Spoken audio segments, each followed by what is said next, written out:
यहाँ क्या कर रही हो? तुम्हारा इंतजार जो मेरा मुकद्दर बन गया है। स्मिता चली जाओ यहाँ से, चली जाओ, मुझ पर रहम करो, खत्म करो ये ड्रामा, भगवान के लिए खत्म करो ये ड्रामा। हाँ, मैं भी यही कहती हूँ अशोक, बंद करो ये ड्रामा। अब ये दूरी मुझसे और बर्दाश्त नहीं होती। आखिर तुम मुझसे चाहती क्या हो? अब मुझसे क्या चाहती हो स्मिता? मैं वही चाहती हूँ अशोक जो मुझे मिलना चाहिए था और मिला नहीं। मैं तुम्हारा प्यार चाहती हूँ, तुम्हारा जिस्म चाहती हूँ। जिस बच्चे के आने की खबर में जश्न मनाया गया उस पर मेरी कोई हक था। पागल हो गई हो तुम?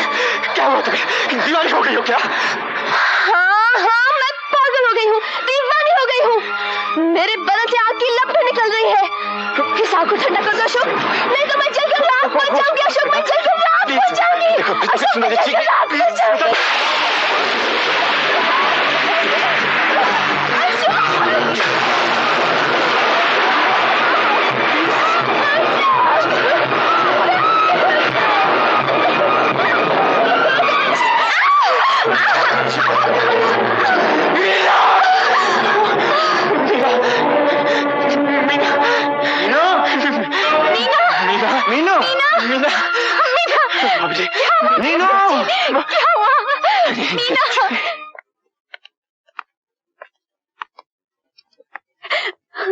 साहस से काम लीजिए, साहस से सब ठीक हो जाएगा। भगवान का शुक्र है मीना की जान तो बच गई। घबराइए मत, धीरज रखिए।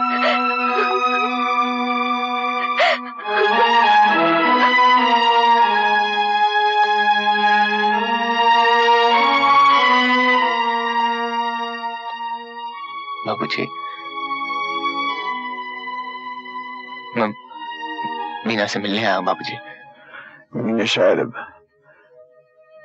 तुम्हारी ये शक्ल भी देखना नहीं चाहेगी।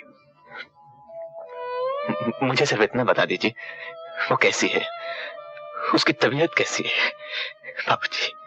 डॉक्टर ने रात में ऑपरेशन किया उसका, वो बच गई, लेकिन उसका बच्चा चल बसा, मर गया वो। भगवान ये क्या किया बाबूजी?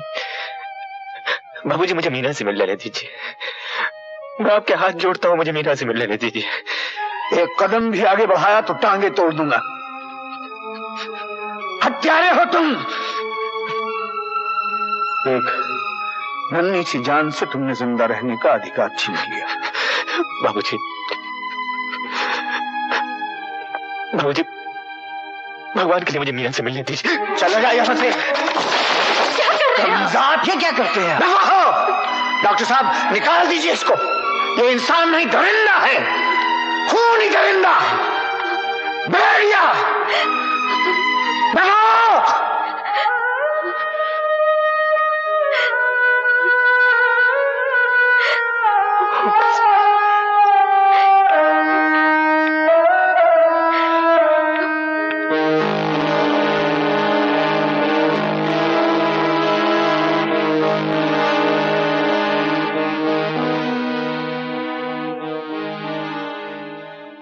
कहाँ चली तुम? मैं जा रही हूँ यहाँ से। जाओ वापस। यहाँ मेरा दम घुटता है, घुटता है। बत्रा साहब जैसे मुहसिन की औलाद न होती तो आज तक तुम्हारी अर्थी निकल चुकी होती इस घर से। अच्छा हुआ रमेश तुम्हारा ये रूप देखने के लिए यहाँ नहीं है। जाओ, वापस चली जाओ। और सुनो, आज के बाद न तुम इस घर से बाहर निकलोगी और न इस घर की कोई बात। तुम्हारे लिए यही अच्छा है। जा सकती हो।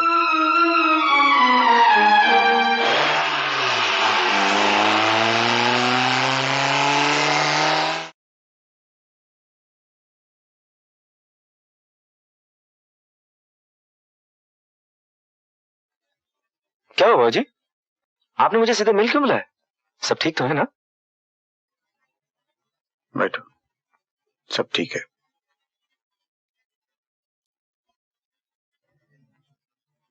रमेश, मैं चाहता हूं कि तुम फौरन इस मिल का चार्ज ले लो। मिल का चार्ज? लेकिन अशोक कहाँ है? अशोक का अब इस मिल से कोई ताल्लुक नहीं है। क्यों? क्या किया उसने? उसने हमसे नमक हरामी की है, धोखा दिया है हमको, और ये मेरी हिदायत है तुम्हें, इस बारे में अब तुम कोई भी और सवाल नहीं करोगे, न मुझसे और न घर में किसी और से। लेकिन समझे? लेकिन बाबूजी, मिल का त्याही हिस्सा अशोक के पास है। वो मजदूरों के साथ मिलकर हमें बर्बाद कर सकता है, और आप अशोक को इतनी अच्छी तरह नहीं जानते जितना मैं जानता हूं। बदनसीब जरूर हूं, लेकिन बेईमान नहीं। ये रहे आपके हिस्से।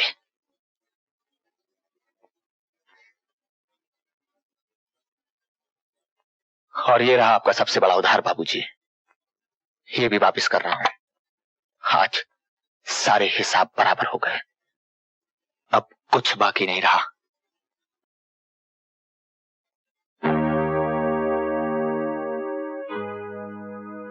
सब हिसाब बराबर हो गए।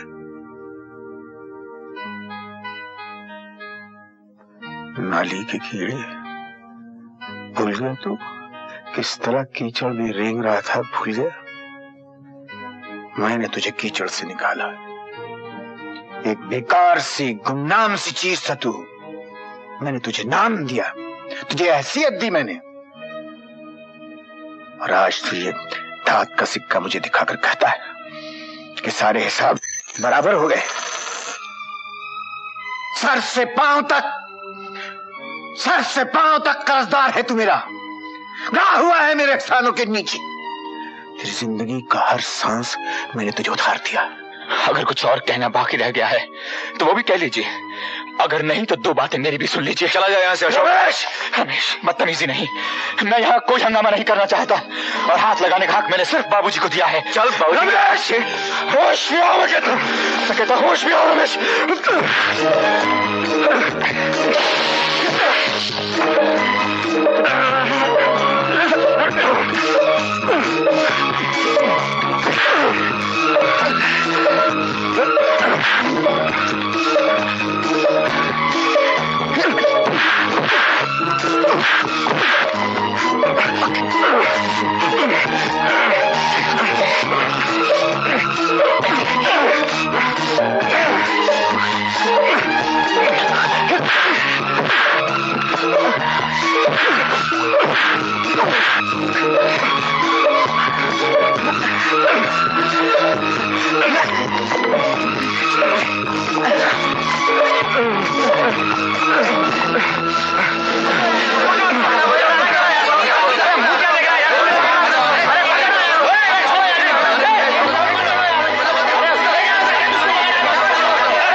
सेठ जी नमस्कार, अपना काम बन गया। अरे वाह वाह वाह वाह। दौलत राम, कहो भी क्या कहना चाहते हो? डीएन मिल्स में मारामारी चल रही है, मजदूर भड़क उठे, ससुर ने दामाद को निकाल बाहर किया। ये देखिए नए इंजीनियर के लिए इश्तेहार, दोनों में फूट और डीएन मिल्स का बेड़ा गर्क। वाकई तो कमाल की खबर है दौलत राम। देखो ये मौका से न जाने पाए। अरे कैसे जाने पाएगा, उसी की तैयारियों में मैं लगा हुआ हूँ।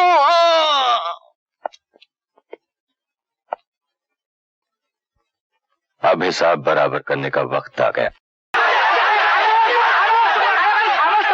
तुम ही लोग बोलते होगे कि दिनू काका को भी बोलने का मौका दोगे। बताओ ना दिनू काका, क्या बात है? मैं कह चुका हूं कि आप लोगों के हर सवाल का जवाब देना मेरे लिए जरूरी नहीं। इसका मतलब तो ये हुआ कि बेटे और दामाद के झगड़े में आप बेटे की तरफदारी कर रहे हैं। आखिर उसने भी मिल के लिए खून पसीना एक नहीं किया है क्या? पर इस मिल को खड़ा करने में अशोक बाबू का भी तो हाथ है। मैं इस मिल का चेयरमैन हूँ, चेयरमैन।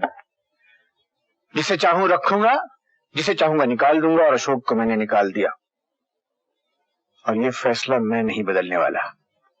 अच्छी तरह सुन लो। यूनुस भाई ये दीनू काका को क्या हो गया? कुछ समझ में नहीं आ रहा कि लेकिन वो तो हमारी बात सुनने को तैयार ही नहीं। अगर उनका यही फैसला है तो हम भी अपना फैसला करने का हक रखते हैं। हम भी इसमें बराबर के हिस्सेदार हैं। उन हिस्सों पर तुम लोगों का कोई हक नहीं है। वो हिस्से हमने तुमको खैरात में दिए, खैरात में। मजदूर खैरात नहीं लेता साहबजादे, अपने हक लेता है, और ये बात तुम्हारे बाबूजी अच्छी तरह जानते हैं। मैं तुम लोगों के मुंह नहीं लगना चाहता। तुम सब ने बाबूजी का फैसला सुन लिया है और उनका फैसला अटल है। अब तुम लोग जो चाहे कर लो, लेकिन अशोक इस मिल में नहीं आ सकता। That's all, go. Come on, go. चलो चलो चलो चलो। ठीक है रमेश बाबू, इसके बाद जो कुछ भी होगा उसकी जिम्मेदारी तुम लोगों पर होगी।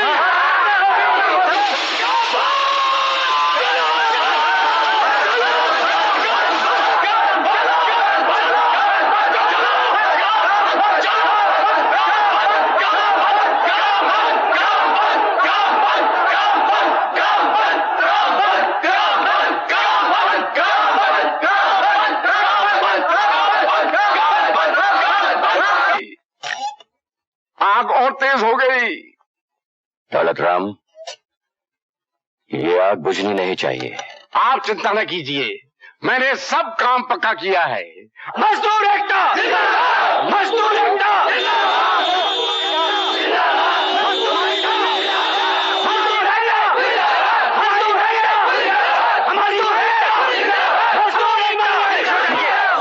खामोश हो जाइए, चुप रहिए, मेहरबानी करके चुप रहिए। मजदूर एकता, मजदूर एकता, मजदूर एकता, मजदूर एकता, हमारी मजदूर एकता, मजदूर एकता,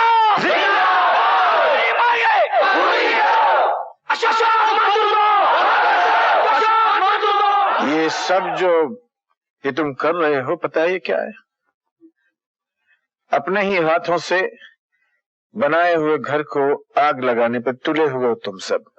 और मैं कहता हूं तुमसे, ये बात ठीक नहीं है, ठीक नहीं है ये बात।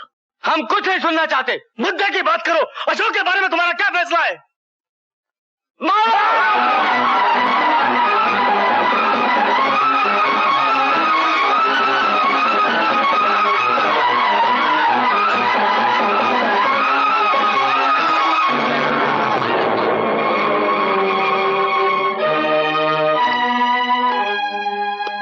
अगर तुम लोगों का यही जवाब है तो एक बात मेरी भी सुन लो। इस मिल को जलाकर मैं अपने हाथों से राख कर लूंगा, लेकिन अशोक को वापस यहां नहीं रखूंगा। हाँ। बहुत खूब दौलत राम, पत्थर ठीक निशाने पर लगा। पत्थर भी तो हमने मारा था, निशाना कैसे चूकता? बस अब एक आंच की कसर बाकी है। सेठ जी, सांस की नली काट दीजिए, एक फोन तिवाड़ी को हो जाए। गुड, हाँ। Very good idea.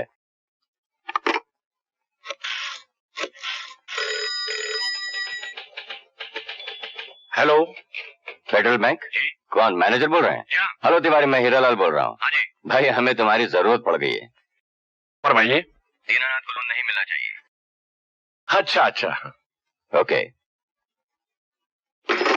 क्यों क्यों साहब, बैंक का लोन तो आपने हमारा प्रोजेक्ट, हमारा प्लान देख के मंजूर किया था ना, फिर इस वक्त ये इनकार क्यों?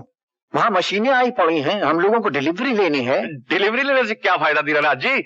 आपकी मिल में तो हड़ताल चल रही है और चल ही रही है, जो खत्म होने का नाम ही नहीं थी। हड़ताल से आपका क्या ताल्लुक है मैनेजर साहब? हड़ताल तो मजदूर का आखिरी हथियार है, उसका हक है। उस हक को वो सही इस्तेमाल भी कर सकता है और उसका गलत इस्तेमाल भी कर सकता है। लेकिन आपने कर्जा तो हमको देख के दिया था ना, हमारी मेहनत, हमारी ईमानदारी को देख के, हमारी मिल को देख के दिया था कि नहीं? जी हाँ, आपकी मिल को दिया था, लेकिन आजकल वो मिल बंद है। आई एम सॉरी, जो बैंक का ऑर्डर है मैंने आपको बता दिया। ये पब्लिक का पैसा है। छोड़िए बाबूजी, आप इस कमीने से क्या बात करते हैं? ये उस आस्तीन के सांप की करतूत है जिसे आपने पाल रखा था, आपने। और मैं जानता हूं इस हरामजादे ने अशोक के साथ मिलकर यह साजिश का जाल बिछाया है। मिस्टर रमेश, खामोश रिश्वती कुत्ते।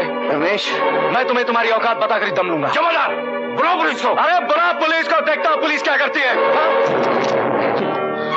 पुलिस के बच्चे। रमेश नहीं, आप मुझे रमेश छोड़ दे। बदतमीज, चलिए मैं सबको सबक सिखा दूंगा। नहीं, चल चल चलते हैं यहाँ से, चल। साहब आपने आपको समझता क्या है?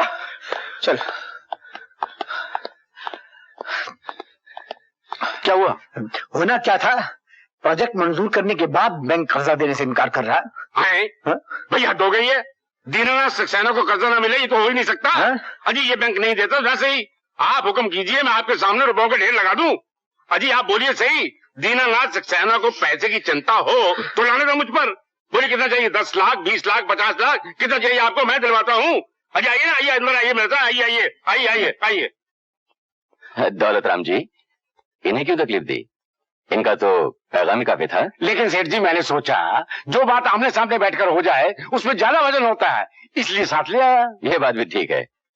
मैं माफी चाहता हूँ दीनानाथ जी, आपको यहाँ तक आने की तकलीफ उठानी पड़ी। कोई बात नहीं है सेठ जी। हाँ हाँ, ये तो आपस का मामला है, आप कोई पराये तो नहीं हो गए। बल्कि गलती तो हमारी थी जो हमने आपकी कदर नहीं की। खैर फरमाइए, कितना रुपया चाहिए आपको? मुझे 50 लाख रुपए की जरूरत है सेठ जी। 50 लाख? ठीक है, हाजिर कर देते हैं। लेकिन जरा जमानत की रस्म पूरी करनी होगी। मेरा मतलब है बाकी के हिस्सेदारों का मुंह बंद करने के लिए कोई शेयर वगैरह हो तो। शेयर्स बाबूजी, मैं जानता था जमानत के लिए ये लोग हमसे कुछ मांगेंगे, इसलिए मैं अशोक के सारे शेयर्स अपने साथ ले आया। मेरे ख्याल से ये काफी होंगे। जी जी, बहुत काफी होंगे। क्या है कि हमारी कंपनी के रूल्स है ना, we have got to follow them.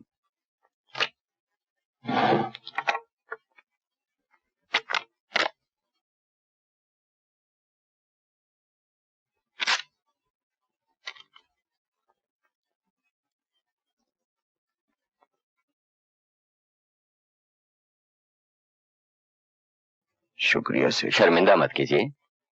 अगर हम लोग एक दूसरे की मदद ना करें तो कौन करेगा?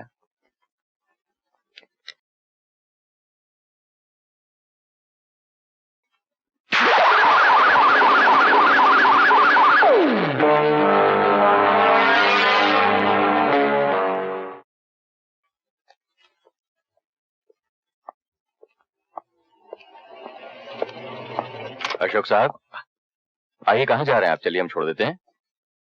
सेठ जी, हो सकता है जहाँ मुझे जाना हो आपका रास्ता ना हो। चलिए आज हम अपना रास्ता बदल लेते। आइए ना, आइए आइए, चलो। ये क्या है? डीएन न्यूज में तुम्हारे हिस्से। हाँ, आपके पास कैसे आए? दीनानाथ ने मेरे पास 50 लाख रुपए में गिरवी रखवाए हैं। देखो अशोक, आज से पहले हम जब भी मिले 2 अलग अलग किनारों पर मिले, लेकिन आज ये पहला मौका है जब हम दोनों एक ही किनारे पर हैं और हमारी मंजिल भी एक ही है। आज हम दोनों में कोई टकराव नहीं। हम दोनों को दीनानाथ से अपना अपना हिसाब चुकाना है। अगर तुम साथ दो तो दीनानाथ मिल्स पर हमारा कब्जा हो सकता है, मेरा और तुम्हारा। सेठ जी, आप अच्छी तरह से जानते हैं कि मैं अपनी कीमत खुद लगाते हो। जी हाँ। बोलो क्या चाहते हो? मांगो जो मांगना है। मैं दीनानाथ मिल्स में उसी हैसियत से वापस जाना चाहता हूं जिससे निकाला गया था। डन। तुम मजदूरों को अपने साथ कर लो, तुम्हारे शेयर्स, तुम्हारी हैसियत तुम्हें वापस मिल जाएगी। सौदा मंजूर है? मंजूर है। मैं भी उन लोगों को बताना चाहता हूं कि मैं कौन हूं और क्या कर सकता हूं। तो मिलाओ हाथ। नहीं सेठ जी, ये हाथ तो मैं तब मिलाऊंगा जब मैं मजदूरों से बात कर लूंगा। जल्द ही मिलेंगे।